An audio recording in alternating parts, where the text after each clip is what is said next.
أعوذ بالله من الشيطان الرجيم. بسم الله الرحمن الرحيم.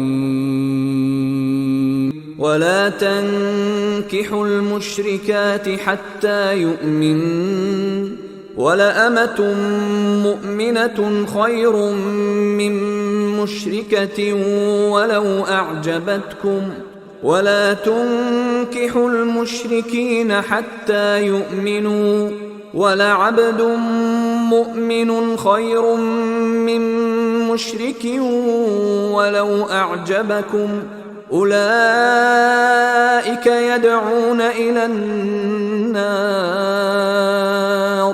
والله يدعو إلى الجنة والمغفرة بإذنه، ويبين آياته للناس لعلهم يتذكرون.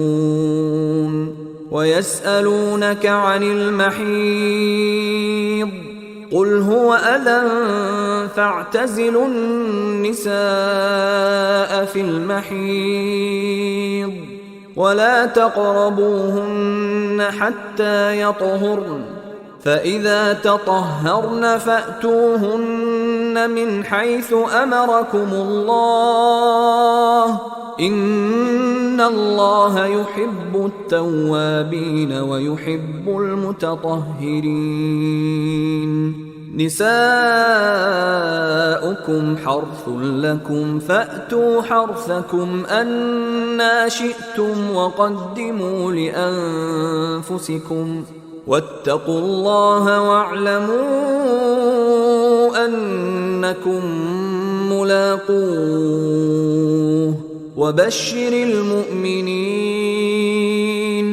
ولا تجعلوا الله عرضة لأيمانكم أن تبروا وتتقوا وتصلحوا بين الناس،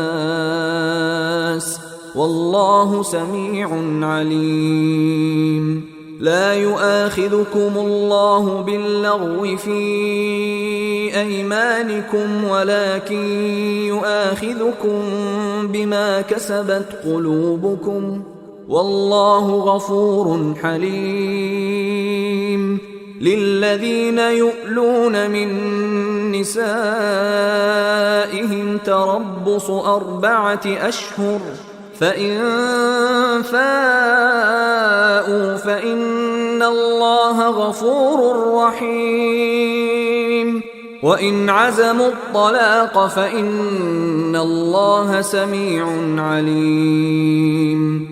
والمطلقات يتربصن بأنفسهن 3 قروء، ولا يحل لهن أن يكتمن ما خلق الله في أرحامهن إن كن يؤمن بالله واليوم الآخر، وبعولتهن أحق بردهن في ذلك إن أرادوا إصلاحا، ولهن مثل الذي عليهن بالمعروف، وللرجال عليهن درجة، والله عزيز حكيم.